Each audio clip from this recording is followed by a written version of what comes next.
नमस्कार, आप देख रहे हैं मिरर मीडिया। मैं हूं अंजलि। स्वागत है आपका जोहार झारखंड में। चलिए रुक करते अब तक की सुर्खियों की ओर। व्यापारियों की समस्याओं को लेकर नगर आयुक्त से मिला चैम्बर। ट्रेड लाइसेंस नियमों में राहत की मांग।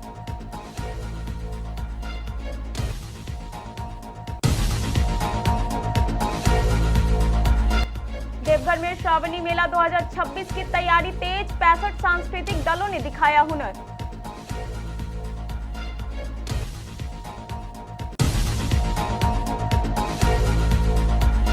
दो 2001 कलशों के साथ निकली आस्था की धारा। माटीगढ़ में गूंजा हर हर महादेव।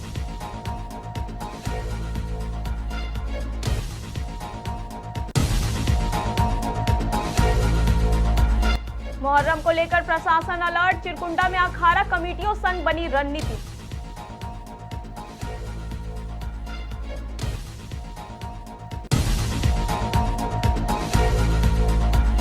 देवघर में नशे के कारोबार पर पुलिस का वार। लगभग 2 किलो गांजा के साथ 3 गिरफ्तार।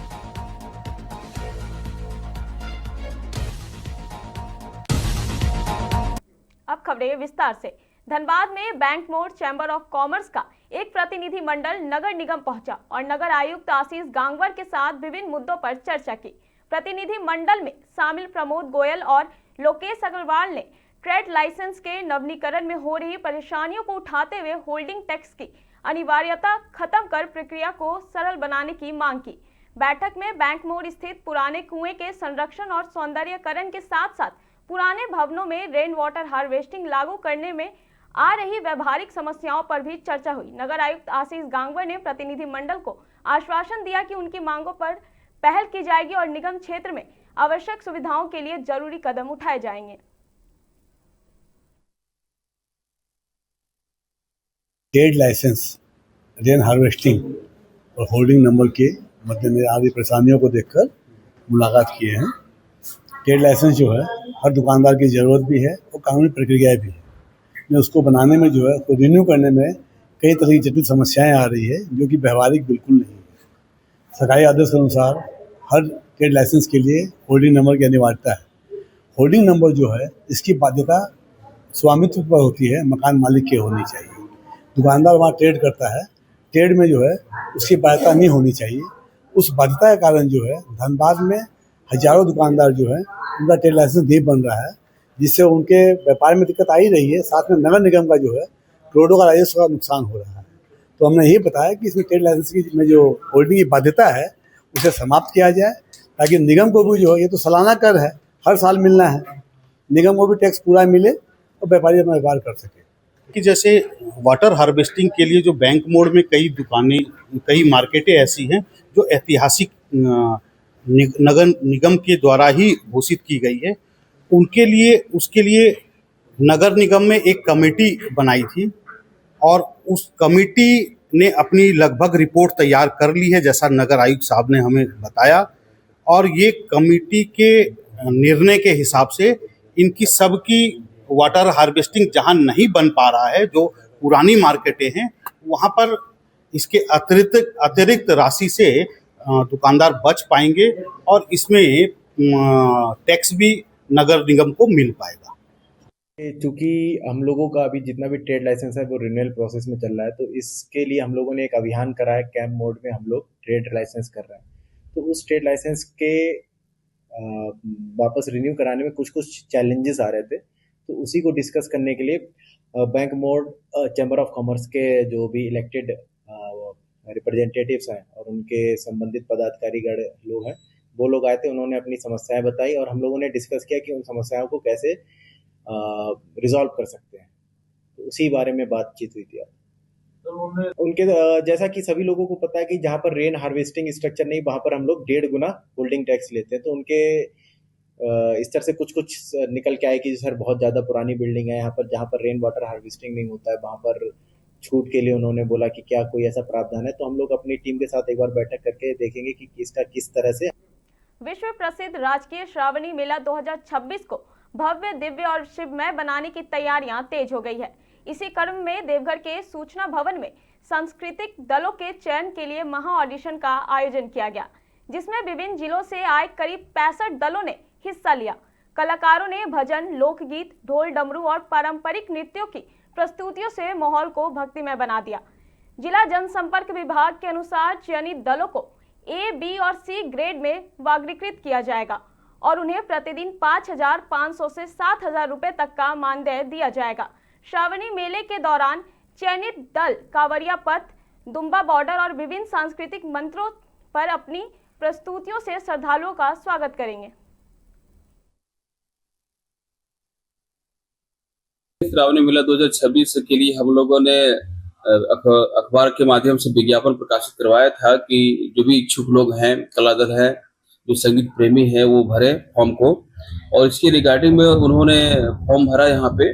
तो ये 2 दिन का कार्यक्रम है। आज और कल ऑडिशन होना है लोगों को। आज कुल 65 लोगों का जो टीम है उनका ऑडिशन हो रहा है और इसी से हम लोग सिलेक्ट करेंगे जो कि हमारे कांवरिया लोग आते हैं, जो देवतुल्य श्रद्धालु आते हैं यहाँ पे। तो हम उनके मनोरंजन के लिए हम लोग स्टेज के ऊपर प्रोग्राम करवाते हैं ताकि उनकी थकान है वो आराम कर हो सके, थकान मर सके। इसके लिए हम लोग सांस्कृतिक कार्यक्रम करवाते हैं। क्या कुछ कलाकारों को श्रेणियों में भी बांटा गया है कि ये परफॉर्मेंस के अनुसार से हम लोग करेंगे। 3 श्रेणी है। कि झूठी दुनिया को मन से हटा ले, ध्यान भोले के चरण में लगा ले। कि झूठी दुनिया को मन से हटा ले, ध्यान भोले के चरण में लगा ले। नसीबा तेरा जाग जाएगा, नसीबा तेरा जाग जाएगा, नसीबा तेरा जाग जाएगा, नसीबा तेरा जाग जाएगा। इसी तरह के और भी सॉन्ग। धनबाद के बागमारा स्थित माटीगढ़ में श्री श्री 108 महारुद्र महायज्ञ और शिव मंदिर प्रतिष्ठा महोत्सव का भव्य शुभारंभ हुआ। यज्ञ के प्रथम दिन 2001 कलशों के साथ हजारों श्रद्धालुओं ने विशाल कलश यात्रा में हिस्सा लिया। कलश यात्रा शिव मंदिर परिसर से जमुनिया नदी तक पहुंची, जहां वैदिक मंत्रोच्चार के बीच पवित्र जल भरकर श्रद्धालु यज्ञ स्थल पर लौटे। इस अवसर पर मेयर संजीव सिंह ने कहा कि माटीगढ़ के युवाओं ने बुजुर्गों के साथ मिलकर शिव मंदिर निर्माण कर समाज के सामने प्रेरणादायक उदाहरण पेश किया है। वहीं जिला परिषद अध्यक्ष शारदा सिंह ने युवाओं में बढ़ती धार्मिक चेतना को सकारात्मक बदलाव का संकेत बताया। कार्यक्रम में बड़ी संख्या में जनप्रतिनिधि, समाज सेवी और श्रद्धालु मौजूद रहे।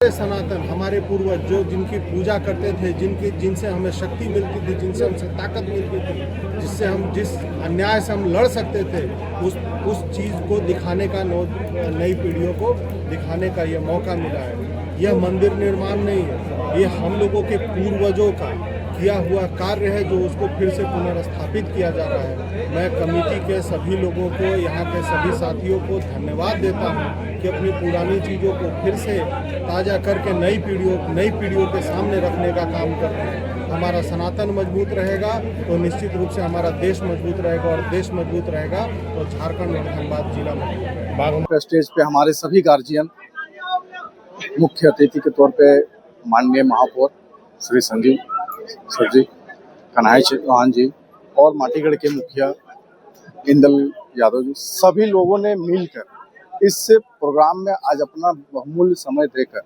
यज्ञ समिति जो है हमारे माटीगढ़ के, उनके लिए अच्छा खासा उनका आदेश आया है कि जो भी मंदिर कमेटी को जरूरत पड़ेगा वो समय पे खड़ा रहेंगे।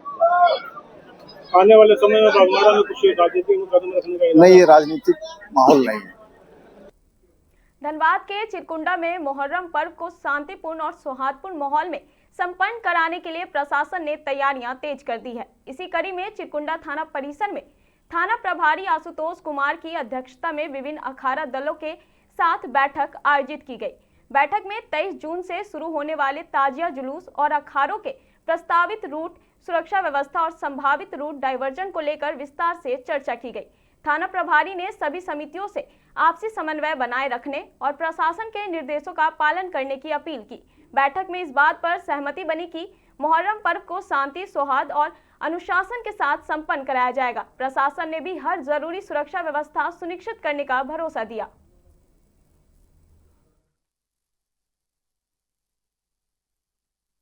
मुहर्रम त्यौहार मनाया जाना है, उसी को लेकर के सभी अखाड़ा कमेटियों के साथ हम लोग एक बैठक का आयोजन किए थे। उसमें सभी अखाड़ा कमेटी के लाइसेंसधारी और उनके कार्यकर्तागण, साथ ही साथ सभी मस्जिद कमेटी के सदर सेक्रेटरी भी उपस्थित हुए। उन सभी लोगों के साथ हम लोगों की एक एक बिंदु पे बात हुई कि कितना जुलूस रहेगा, जुलूस का कार्यक्रम कैसा है, कब निकलेंगे, और उससे हम लोगों को आगामी जो मुहर्रम त्यौहार मनाए जाने में हम लोगों को मदद। रामगढ़ में तेज रफ्तार और सड़क सुरक्षा को लेकर एक बार फिर सवाल खड़े हो गए हैं। नई सराय चौक के समीप हुई हाईवे पर हादसे में नई सराय बस्ती निवासी 47 वर्षीय रियाज अंसारी की मौत हो गई। बताया जा रहा है कि बुधवार शाम करीब 6 बजे रियाज अंसारी किसी वाहन की चपेट में आ गए, जिससे उनकी मौके पर ही मौत हो गई। घटना के बाद इलाके में आक्रोश फैल गया और बड़ी संख्या में ग्रामीण सड़क पर उतर आए। ग्रामीणों ने मृतक के परिजनों के लिए मुआवजे की मांग करते हुए सड़क जाम कर विरोध प्रदर्शन किया। स्थानीय लोगों का कहना है कि नई सराय चौक पर लगातार सड़क हादसे हो रहे हैं, लेकिन सुरक्षा के लिए कोई स्थायी व्यवस्था नहीं की जा रही है।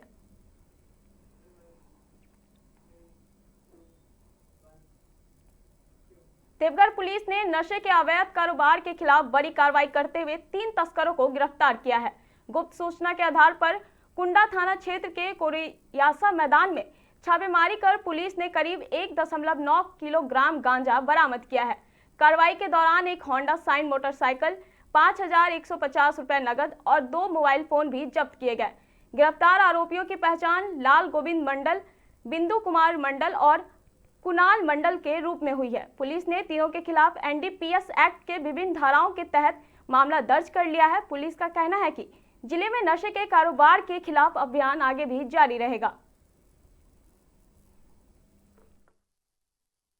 और टीम के द्वारा एक छापामारी किया गया। छापामारी के दौरान 3 लोग वहाँ पे मिले कोरियासा मैदान के पास। जब उनकी विधिवत तलाशी ले गई तो उनके पास से अवैध गांजा बरामद हुआ, तो उन तीनों की गिरफ्तारी की गई है। इन लोग सर आपका हाँ, इसमें जो बिट्टू कुमार है वो पहले जेल जा चुका है और लाल गोविंद जो है वो ज़्यादा मात्रा में गांजा लाता है और नगर क्षेत्र या अन्य क्षेत्र में वो छोटे छोटे व्यापारियों को देता है। रामगढ़ में शिक्षा व्यवस्था को बेहतर बनाने की दिशा में उपायुक्त ऋतु राज का अनोखा अंदाज देखने को मिला। बुधवार को दुलमी प्रखंड के उत्क्रमित +2 उच्च विद्यालय चटाक के औचक निरीक्षण के दौरान डीसी बच्चों के बीच क्लास टीचर की भूमिका में नजर आए। ब्लैक बोर्ड पर पढ़ाते हुए उन्होंने छात्रों को सफलता का मंत्र दिया और कहा कि शिक्षा ही सपनों को पूरा करने का सबसे बड़ा माध्यम है। इस दौरान उन्होंने छात्रों से पाठ्य पुस्तक, छात्रवृत्ति, पोशाक और साइकिल योजना की जानकारी भी ली। उपायुक्त ने विद्यालय की शैक्षणिक प्रगति की समीक्षा करते हुए शिक्षकों को समय पर सिलेबस पूरा करने और परीक्षा से पहले रिवीजन सुनिश्चित करने का निर्देश दिया।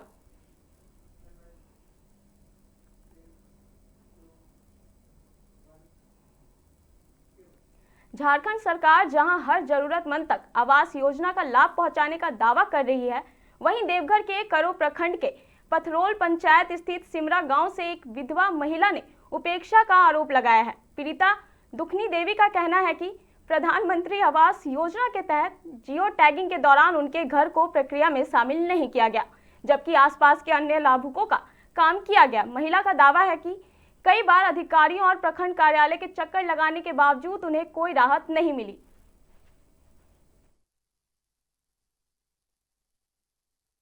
घर का दिक्कत है तो जियो टैगिंग करने आया था यहाँ, हमने नहीं कर को नहीं किया।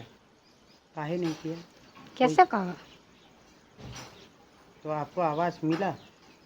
हाँ। घर मिलल है? नहीं, कोई नहीं मिलल। नहीं मिला।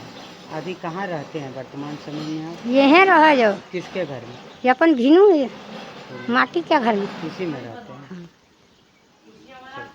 हमारा घर का दिक्कत है, 3 ठो लड़का है और हमारा दिक्कत यही है। 3 बेटा है? हाँ। और एगो मर गया, 2 ठो बचा है। इसी का पत्नी था? हाँ।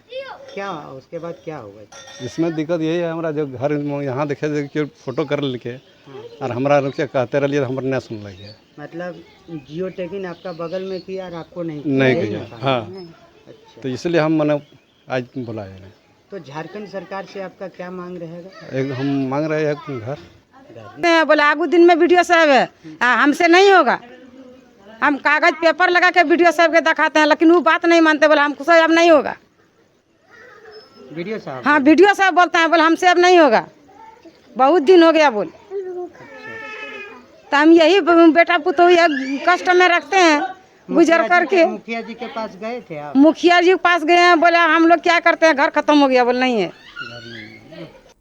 फिलहाल इस खबर में इतना ही। असीम तमाम खबरों के लिए बने रहे मिरर मीडिया के साथ।